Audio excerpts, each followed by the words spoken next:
Namaskar. Let us go ahead in the chapter cell. हमने पिछले period में ये देखा था कि what is hypertonic, isotonic and hypotonic condition. मैंने आपको होमवर्क भी दिया था कि ये सभी के डेफिनेशंस आपको आनी चाहिए। अच्छी तरीके से मैंने एक्सप्लेन भी किया था।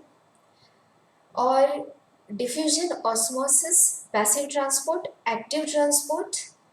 एक्टिव ट्रांसपोर्ट के दो प्रकार, प्राइमरी एक्टिव ट्रांसपोर्ट और सेकेंडरी एक्टिव ट्रांसपोर्ट, ये मैंने आपको इसके पहले पीरियड में पढ़ाए हैं। Okay, now see what is endocytosis and exocytosis. Endocytosis का मतलब क्या होता है? सेल के अंदर कुछ लेना। This is called as endocytosis. देखिए, और एंडोसाइटोसिस में पिनोसाइटोसिस और फैगोसाइटोसिस ऐसे दो प्रकार होते हैं। फैगोसाइटोसिस का मतलब है कि कुछ सॉलिड मटेरियल या ऑर्गेनिज्म को खा लेना। जो बड़ी यूकैरियोटिक सेल रहती है, जैसे कि अमीबा फॉर एग्जांपल, तो वो कुछ छोटे छोटे बैक्टीरिया जैसे क्रीचर्स को खा सकती है। That is called as phagocytosis. To take in some solid particles is called as phagocytosis. To take in some liquid particles, that is called as pinocytosis. तो this is called as pinocytosis, जिसमें कुछ liquid particles जो है वो खाए जा रहे हैं या लिक्विड अंदर लिया जा रहा है सेल के अंदर, and this is called as phagocytosis, जिसमें कुछ ऑर्गेनिज्म या सॉलिड पार्टिकल्स को सेल के अंदर लिया जाता है। Phagocytosis and pinocytosis are the parts of endocytosis, or are the kinds of endocytosis. Endocytosis यानी cell eating phagocytosis or cell drinking pinocytosis.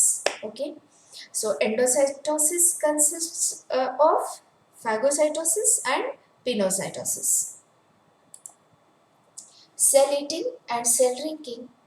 Phagocytosis cell eating, pinocytosis cell drinking. और exocytosis का मतलब क्या होता है? सेल में जो भी कुछ बनता है तो वो वेसिकल में रैप किया जाता है। It is packed with in the vesicle and these vesicles will attach themselves to the plasma membrane.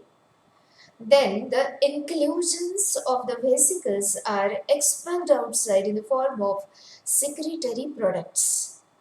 So this is called as exocytosis or cell secretion. Cell discharge. Okay, so some material is discharged here. Some material is exocytosed or secreted here. समझ में आ गया exocytosis और endocytosis? And all these are the functions of membrane only, क्योंकि यहाँ तक जो हमने देखा है ना, ये पूरे के पूरे membrane के functions है। Transport is the function of membrane. इसमें भी अलग अलग प्रकार के ट्रांसपोर्ट हमने देखे। Endocytosis, exocytosis is also the function of membrane. तो यहाँ पे सही तरीके से हमने मेम्ब्रेन का जो पोर्शन है वो खत्म किया। कल हमने पढ़ा भी था इसके पहले पीरियड में। Let us start with cytoplasm.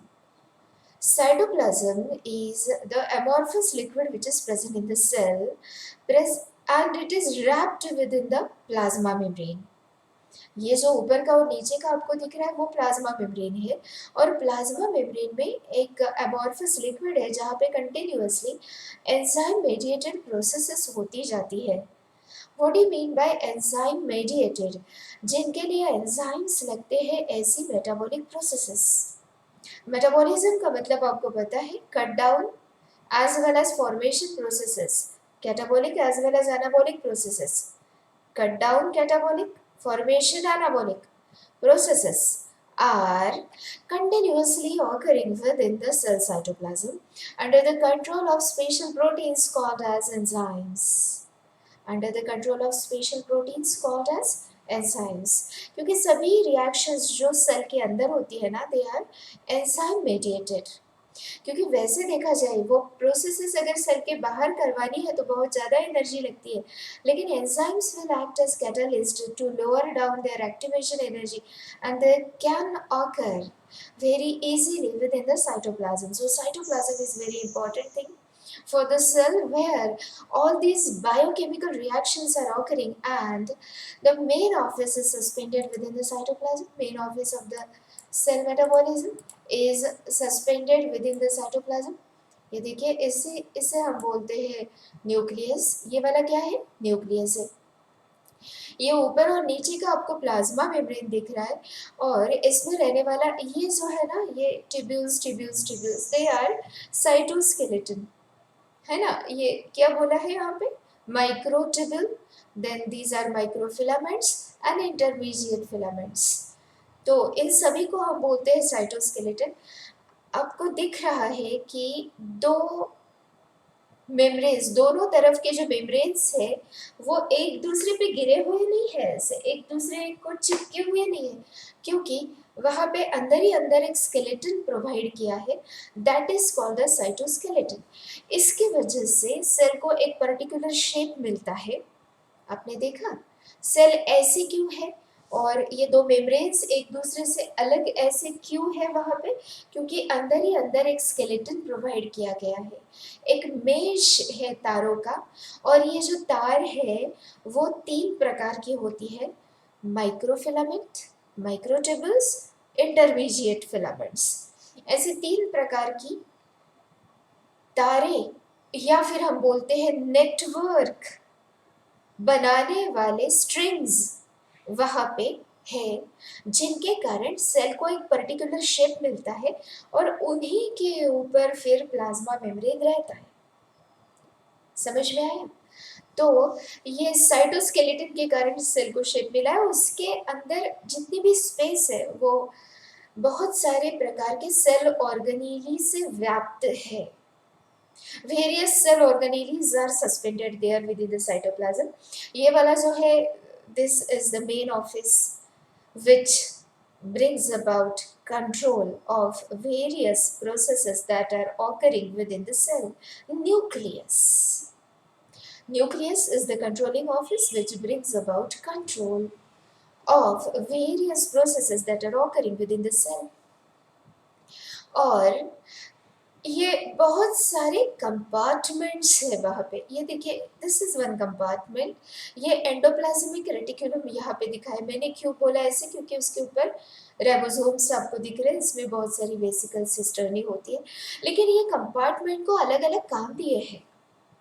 Cytoplasm में एक तो न्यूक्लियस है, साइटोस्केलेटन है, जिसकी वजह से साइटोप्लाज्म वैसे के वैसे रहेगा, और उसके ऊपर प्लाज्मा मेम्ब्रेन है। जितनी भी स्पेस है वहाँ पे बहुत सारी ऑर्गेनेलीज है। Organelles means the special compartments where the special functions are done, जैसे कि this is mitochondria, endoplasmic reticulum, Golgi apparatus, lysosome, peroxisome. ऐसे बहुत सारे छोटे छोटे कंपार्टमेंट्स हैं, अलग अलग स्ट्रक्चर दिखाने वाले, जहाँ पे बहुत सारी प्रोसेसेस होती है। तो ये एक केमिकल लैब जैसे है, जिसका कंट्रोल ये न्यूक्लियस करता है, और बाकी के ऑर्गेनेलीज में बहुत सारे केमिकल्स का प्रोडक्शन होता है, और सेल खुद ग्रोथ दिखाती है, कभी एंडोसाइटोसिस, एक्सोसाइटोसिस, खुद को सस्टेन करती है और फिर ग्रोथ करके डिवाइड होती है। ऐसे सब life processes, life processes, they are going on within the cytoplasm. Okay, तो दिस इज साइटोप्लाज्म। सबसे पहले मैं आपको साइटोस्केलेटन के बारे में बताती हूँ, and then one by one we will go towards various organelles as well as nucleus which is present in the cytoplasm. तो साइटोप्लाज्म आपको इतना तो समझ में आ गया है कि ऐसी स्पेस है जो बाहर से सेपरेटेड है। It is separated from the external atmosphere, and within that various reactions are continuously, biochemical reactions are continuously happening, occurring. That place is called as cytoplasm. You see cytoskeleton, अभी जो मैंने दिखाया ना ये सारे filaments जिनके कारण cell के साइटोप्लाज्म को एक स्टिफनेस आया है और वहाँ पे ऑर्गेनेलीज के लिए भी जगह बनी है, that is called as cytoskeleton. जैसे घर का स्केलेटन होता है वैसे ही सेल का स्केलेटन है। घर बनाते हुए जैसे पहले पिलर्स वगैरह बनाते हैं और उसके ऊपर फिर घर बनाते हैं, घर में अलग अलग कंपार्टमेंट्स बनाते हैं, तो सबसे पहले पिलर्स बनाएंगे लोहे वगैरह के, लोहे सीमेंट के, वैसे ही ये पिलर्स है सेल को स्टिफ रखने वाले, सेल को एक पर्टिकुलर शेप देने वाले, they are called as cytoskeleton. You remember these three words forever. Everything is very important. Microfilaments, microtubules, intermediate filaments, ऐसे याद कर लेना है बेटा। Microfilaments, microtubules, intermediate filaments, they constitute cytoskeleton. Microfilaments, microtubules, intermediate filaments. Microfilaments are made of actin. Microfilaments और actin filaments. Microtubules ये tubulin नाम के प्रोटीन से बने हुए हैं, लिखते हुए कीजिए, microtubules tubulin protein, microfilaments actin protein, actin भी एक प्रोटीन है, एंड इंटरमीडिएट फिलामेंट्स ये केराटिन लाइक प्रोटीन के बने हुए हैं। Intermediate filaments they are made from keratin like protein. Keratin एक एग्जाम्पल है उसका, याद हो गया पक्का? These structures give the cell its shape and help organize the cell's parts. In addition, they provide a basis for movement and cell division. अब ये क्या चीज़ होती है सेल डिवीजन में, मैंने पढ़ाया है कि जैसे ही आप सेल डिवीजन के बारे में रिकॉर्डिंग्स देखेंगे आपको समझ में आ जाएगा कि वहाँ पे माइक्रोट्यूब्यूल का स्पिंडल apparatus बनता है जिससे कि क्रोमोसोम्स का सेपरेशन करने में मदद होती है, क्रोमैटिड्स का सेपरेशन करने में मदद होती है। So these are what spindle fibers consist of what microtubules. तो सेल डिवीजन में भी ये माइक्रोट्यूब्यूल्स मदद करते हैं। और अभी अभी मैंने साइटोस्केलेटन के पूरे फंक्शंस आपको बताए, मैकेनिकल सपोर्ट, एंकर्स, ऑर्गेनेलीज, ये देखिए ऑर्गेनेलीज को एंकर करके रखा है इन्होंने, एक मेश फॉर्म किया है जिनमें ये ऑर्गेनेलीज फंस गई है, इसीलिए वो इधर उधर नहीं दौड़ती। देखिए अगर ये मेश नहीं होता था तो कोई भी ऑर्गेनेली कहीं पे भी रहती थी सेल में, है ना। एक मेश चाहिए ताकि ऑर्गेनेलीज के लिए भी एक स्पेसिफिक पोजीशन क्रिएट हो, ठीक है। So that is the function of cytoskeleton. Mechanical support, anchor organelles help more substances, help move substances. Mechanical support, anchor organelles and help move substances, है ना। These all are the functions of cytoskeleton. Microfilaments are made up of actin protein, microtubules are made up of tubulin protein, and intermediate filaments are thread-like and consist of many a times keratin protein.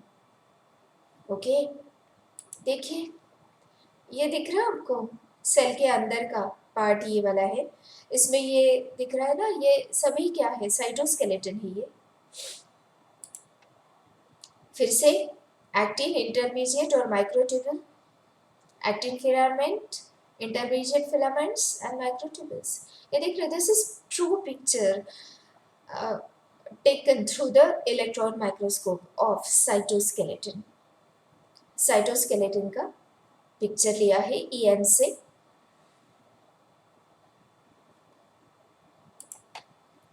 तीन प्रकार के, देखिए ये cell में mesh तैयार किया है ना, वो सभी के सभी साइटोस्केलेटन है। So this is cytoskeleton. ये ऊपर का और नीचे का सेल मेम्ब्रेन आपको दिख रहा है, actin, microtubule. Actin means microfilaments, then these are microtubules, and these are intermediate filaments. मुझे आपको हर दम एक ही चीज़ के लिए बहुत सारे फ़ोटोज़ दिखाना अच्छा लगता है, बहुत सारी स्लाइड्स दिखाना अच्छा लगता है, क्योंकि देखते-देखते ही आपको वो चीज़ याद हो जाती है।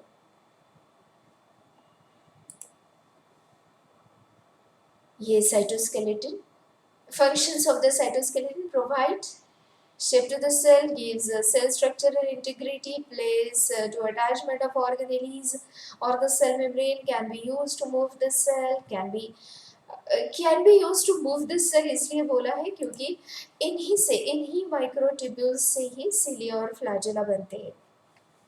इन्हीं माइक्रोट्यूब्यूल्स से इन्हीं माइक्रोट्यूब्यूल की स्पेसिफिक अरेंजमेंट से सिलिया और फ्लैजेला बनते हैं, इसीलिए उन्हीं का काम दिया है, they help in movement of the cell. Then let us go towards the next and a very important part of the cell, which is called as nucleus. तो ये है nucleus.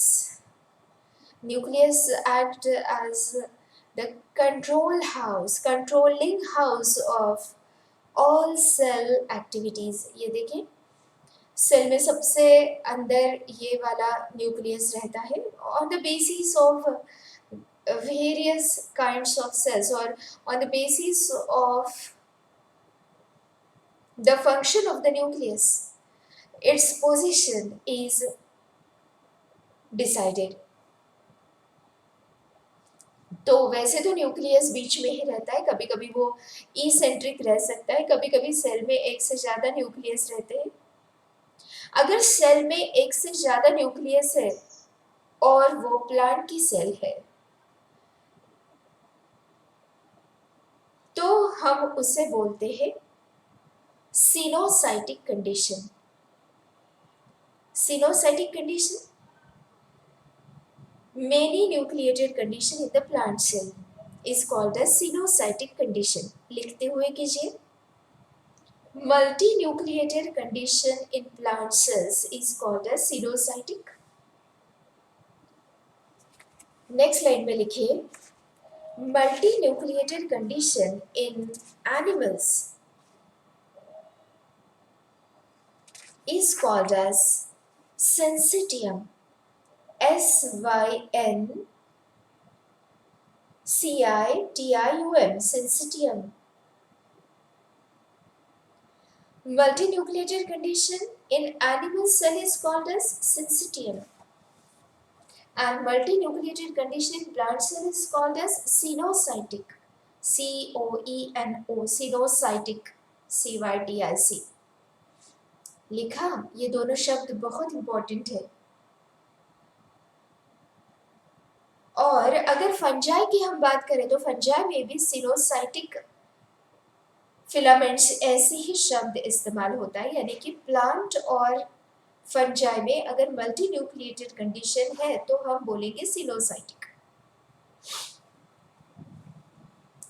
Nucleus is the structure which is bound by double membrane. ये कैसे है? Double membrane structure है। Nucleus is bound by double membrane. ऐसे ही double membrane bound structure जो कि सेल में रहते हैं वो है क्लोरोप्लास्ट एंड माइटोकॉन्ड्रिया। तो आपको लिखना है, double membrane bound structures in cell cytoplasm are dash nucleus, chloroplast, mitochondria। Nucleus, chloroplast, mitochondria, they are double membrane bound structures। यहाँ पे दो मेम्ब्रेन्स होते हैं, लेकिन मेम्ब्रेन्स में कुछ पोर होते हैं। They are very specific structures because they allow some internal nuclear material to go outside, and some material from the cytoplasm is allowed to go inside the nucleus, means give and take with cytoplasm is occurring with the help of these pores। यानी nuclear membrane पे जो भी pores रहने वाले हैं ना, वो cytoplasm के साथ गिव एंड टेक दिखाते हैं। साइटोप्लाज्म से कुछ चीज़ न्यूक्लियस के अंदर आ सकती है, न्यूक्लियस से कुछ चीज़, कुछ मॉलिक्यूल्स साइटोप्लाज्म में जा सकते हैं थ्रू दीज पोर्स। इनका भी एक स्पेसिफिक स्ट्रक्चर रहता है। These are called as एन्यूली, annulus है वहाँ पे, सेंट्रल ग्रैन्यूल भी रहेगा पोर में, यानी the pour is showing a specific structure. मैं पहले पूरे न्यूक्लियस के बारे में आपको बता देती हूँ, फिर एक एक करके जाते हैं आगे। देखिए, double membrane bound structure with various pores, inner membrane outer membrane show difference. In inner membrane थोड़ा अलग रहता है, आउटर मेम्ब्रेन अलग रहता है। आउटर मेम्ब्रेन के ऊपर आपको बहुत सारे राइबोसोम्स दिख रहे हैं, और ये चीज़ बहुत इंपॉर्टेंट है कि न्यूक्लियर मेम्ब्रेन से ही आपको एंडोप्लाज्मिक रेटिकुलम निकलता हुआ दिख रहा है ना? आउटर मेम्ब्रेन से अटैच्ड है ये, और इसी से बाहर ये वेसिकल बने, और फिर एंडोप्लाज्मिक रेटिकुलम से, यानी rough endoplasmic reticulum, smooth endoplasmic reticulum, they form from the outer nuclear membrane, यानी nuclear membrane itself is giving rise to the endoplasmic reticulum system, and endoplasmic reticulum system is giving rise to Golgi apparatus as well as Golgi apparatus, they will give rise to lysosomes, पेरोक्सीसोम्स etcetera. ये वाली भी figure हम देख लेते हैं। देखिए, outer membrane से ये एंडोप्लाज्मिक रेटिकुलम निकल रहा है। Means the endoplasmic reticular membrane is attached to the outer membrane of the nucleus. पक्का हो गया? और यहीं से एंडोमेम्ब्रेन सिस्टम का फॉर्मेशन शुरू होता है। मैं एक बार आपको एंडोमेम्ब्रेन सिस्टम भी दिखाती हूँ, जिससे कि ये क्लियर हो जाएगा कि न्यूक्लियर मेम्ब्रेन से ही ये सब ऑर्गेनेलीज बनती है। आपको दिख रहा है, ये है न्यूक्लियस। न्यूक्लियस के आउटर मेम्ब्रेन से जुड़ा हुआ ये रफ एंडोप्लाज्मिक रेटिकुलम है, उसी से जुड़ा हुआ ये स्मूथ एंडोप्लाज्मिक रेटिकुलम है, और उसी से निकलने वाले जो भी वेसिकल्स होते हैं, इसके ऊपर ये राइबोसोम, एंडोप्लाज्मिक रेटिकुलम के ऊपर राइबोसोम जो है ना, वो दिख रहा है आपको। देखिए, न्यूक्लियस से ही निकलने वाली ये एंडोमेम्ब्रेन सिस्टम है। Rough endoplasmic reticulum, then smooth endoplasmic reticulum, then Golgi apparatus. Nuclear membrane, outer and inner, outer and inner. Various pores are present. From the outer membrane, rough endoplasmic reticulum, then smooth endoplasmic reticulum will emerge out from the rough endoplasmic reticulum, and then the vesicles are going towards the Golgi apparatus and making the vesicles cisternae of the Golgi apparatus. And from Golgi apparatus, various small vesicles are pinching out, and they will form lysosomes, peroxisomes, etc. Small vesicles, they are present, doing various different functions in the cell. They all are forming from the Golgi. यानी हम बोल सकते हैं ultimately they are forming from the nuclear membrane. तो nuclear membrane से ही ये सब चीज़ें फॉर्म हो रही है, और माइटोकॉन्ड्रिया और क्लोरोप्लास्ट की फॉर्मेशन के लिए भी जो चाहिए ना, ये यहाँ से उनको मिल रहा है, जबकि वो एंडोमेम्ब्रेन सिस्टम का हिस्सा नहीं है। एंडो का मतलब होता है inside. Inside the cell, various membrane systems are called as membrane systems are present, which are called as endomembrane system. Okay, चलिए हम फिर से जाते हैं न्यूक्लियस की तरफ। ये बड़ा सा न्यूक्लियस जिससे अटैच्ड एंडोप्लाज्मिक रेटिकुलम दिखाया गया। हम यहाँ थे। Let us read from textbook. ये स्टेट बोर्ड का टेक्स्ट बुक है। Nucleus, structure of the nucleus of a eukaryotic cell becomes distinct in a non-dividing cell or during interphase. इसका मतलब क्या होता है बेटा? कि न्यूक्लियस आप देख सकते हो सिर्फ इंटरफेज में। This is very important line. जिसको सेल सेल डिवीजन और बायोमोलिक्यूल्स आता है ना, उससे बाकी के पूरे इतने सारे लेसन सीखना बहुत ही आसान हो जाता है। सेल ही तो इम्पोर्टेंट है because that is the unit of life, है ना। सभी लिविंग क्रीचर्स का जो यूनिट है that is the cell. So what do mean by non dividing cell? जिनमें डिवीजन नहीं हो रही है उन्हीं में आपको न्यूक्लियस दिखने वाला है।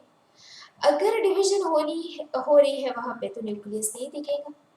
I will show you one figure.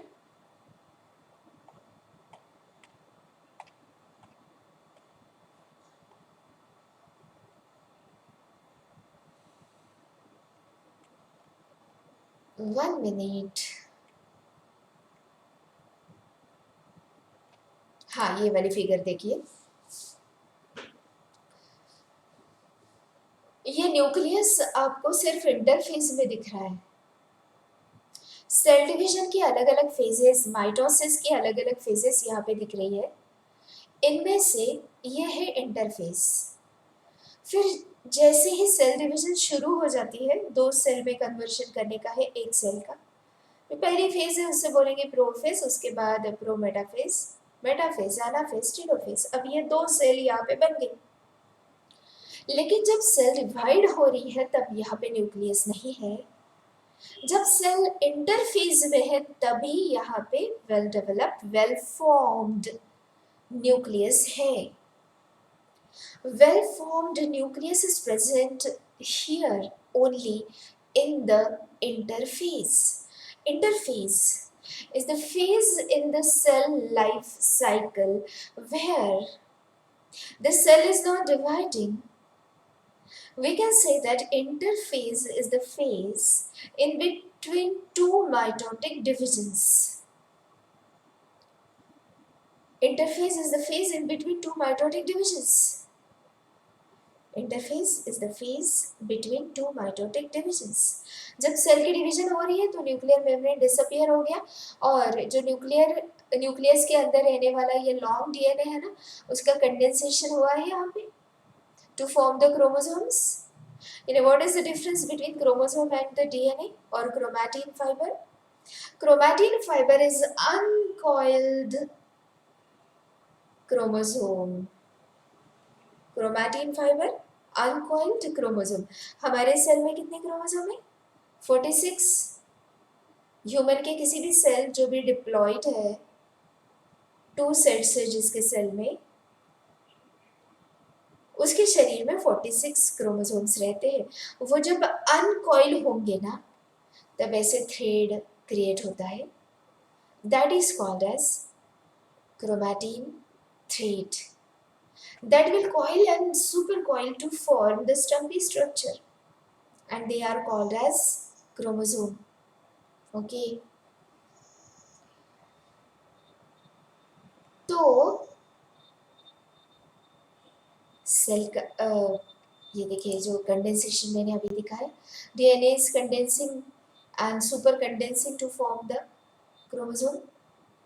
और सेल डिवीजन के समय क्रोमोसोम दिखते हैं, सिर्फ जब नहीं डिवाइड हो रही है तब क्रोमैटिन फाइबर दिखता है वहाँ पे। ये जो है ना ये क्रोमैटिन फाइबर है।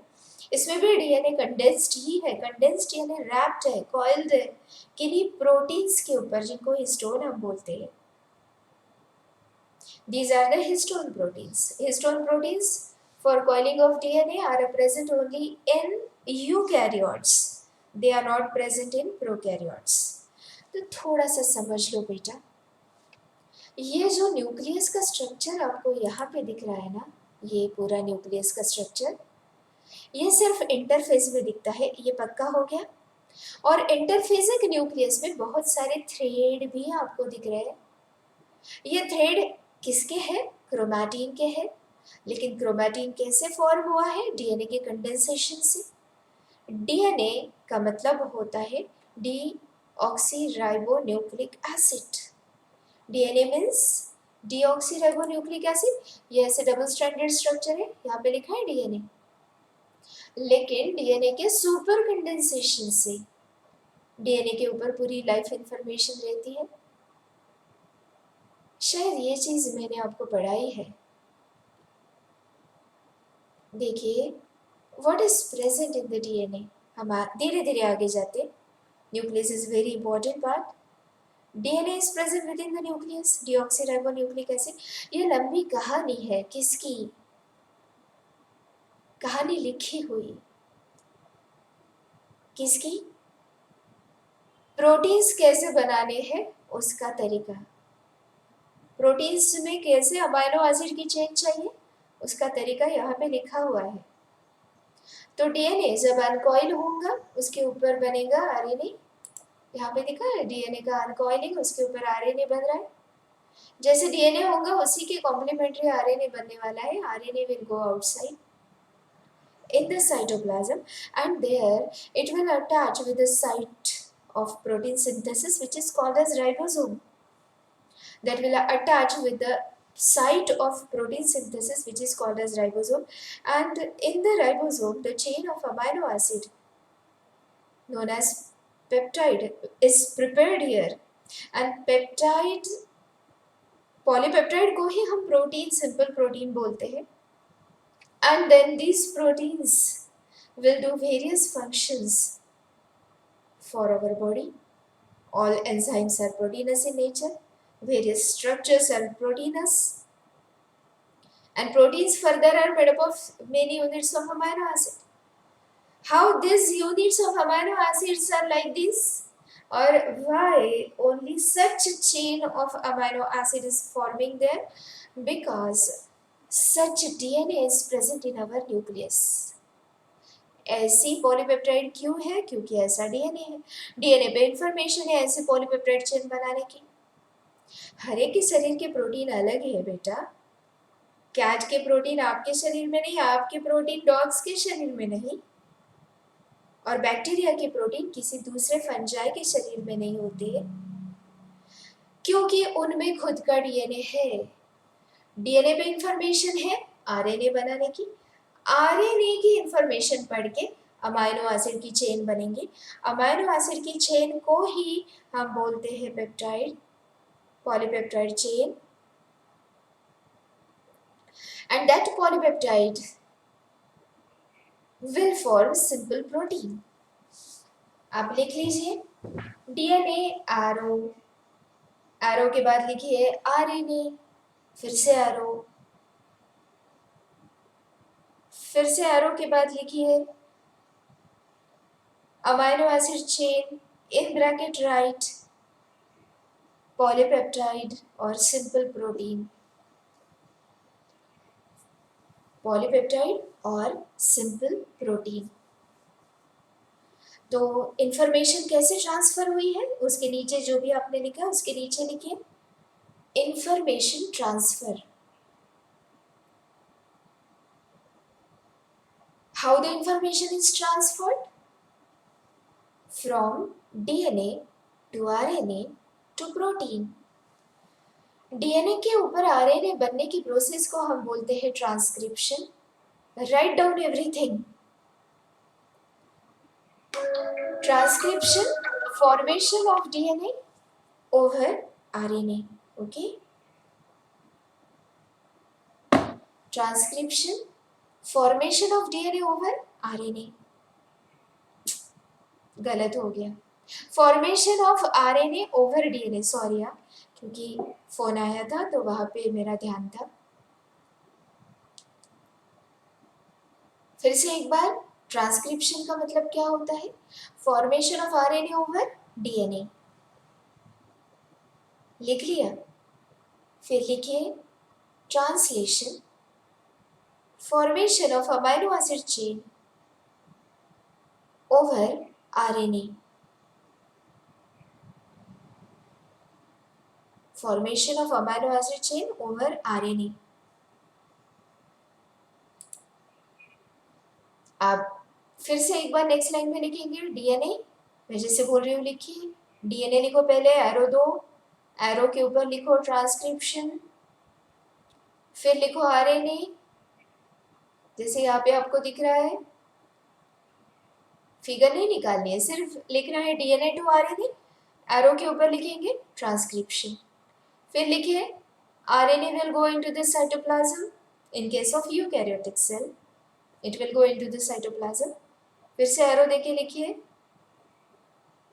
By using, sorry, over RNA, amino acid chain will form by the process of translation. यानी RNA to amino acid chain arrow देना है और एरो के ऊपर आप लिखेंगे ट्रांसलेशन.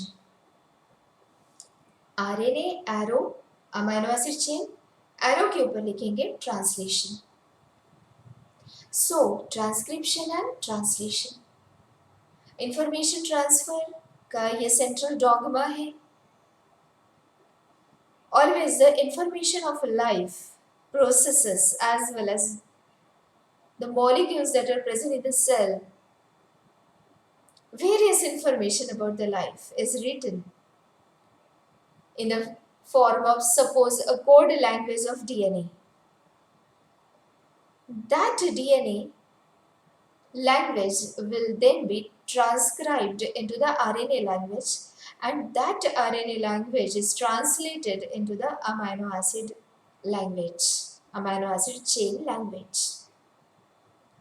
और इन्हीं प्रोटीन, इन्हीं अमीनो एसिड के चेन के कारण हमारे पूरे स्ट्रक्चर्स और फंक्शंस होते हैं. Proteins are necessary for everything in our cell. तो देखिए,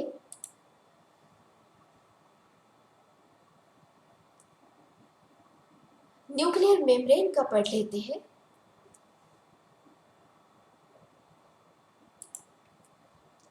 न्यूक्लियर एनवेलप, ये समझ में आ गया. Such an interface nucleus is made up of the nuclear envelope, nucleoplasm, nucleolus and chromatin network. Nuclear envelope is a double-walled delimiting membrane of the nucleus. Two membranes are separated from each other by perinuclear space. Perinuclear space ये सिर्फ 10 to 15 nanometres की होती है. 1 nanometre का मतलब है 10⁻⁹ metres. लिखते जाना है. तो दो न्यूक्लियर मेम्ब्रेन्स मैंने अभी दिखाया कि डबल लेयर्ड मेम्ब्रेन है न्यूक्लियस के ऊपर. ये दोनों के बीच की जो स्पेस है, that space is called as perinuclear space. दो मेम्ब्रेन्स के बीच की space, that is about 10 to 50 nanometers. Outer membrane is connected with the endoplasmic reticulum at places. अभी दिखाया था कि आउटर मेम्ब्रेन बहुत सारी जगह पे एंडोप्लाज्मिक रेटिकुलम से कनेक्टेड रहता है. It also harbors ribosomes on it. The inner membrane is lined by the nuclear lamina, a network of the protein fibers that help in maintaining shape of the nucleus. ये nuclear lamina को अब underline कीजिए. Inner membrane में fibrous protein का बना हुआ nuclear lamina रहता है, not in the outer membrane. Outer membrane पे जगह जगह पे राइबोसोम्स चिपके हुए हैं और इनर मेम्ब्रेन पे न्यूक्लियर लैमिना रहेगा, फाइब्रस प्रोटीन का बना हुआ. The two membrane, nuclear lamina nucleus का शेप मेंटेन करता है. The two membranes along with perinuclear space help in separating nucleoplasm from the cytoplasm. However, nuclear membrane is not continuous. At places, there are small openings called as nucleopores. The nucleopores are guarded by pore complexes which regulate flow of substances from nucleus to the cytoplasm and in reverse direction.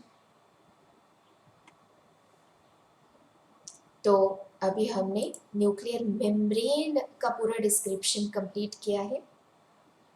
दो membranes हैं, उसके बीच की जो space है ये 10 to 50 nanometres की रहती है. जगह जगह पे जो आउटर मेम्ब्रेन है वो एंडोप्लाज्मिक रेटिकुलम से जुड़ा है और जो इनर मेम्ब्रेन है वहाँ पे फाइब्रस लैमिना रहता है. ये न्यूक्लियर पोर्स आपको दिख रहे हैं जिसमें इसको ना एक्चुअली पोर कॉम्प्लेक्स बोलते हैं.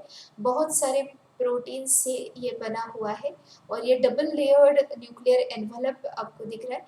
और ये न्यूक्लियर लैमिना जिसके बारे में मैं आपको बता रही थी, this figure is very good. You see outer membrane पे राइबोसोम्स रहते हैं। देखिए आउटर मेम्ब्रेन पे ये जो डॉट डॉट डॉट डॉट आपको दिख रहा है ना, दीज आर द राइबोसोम्स।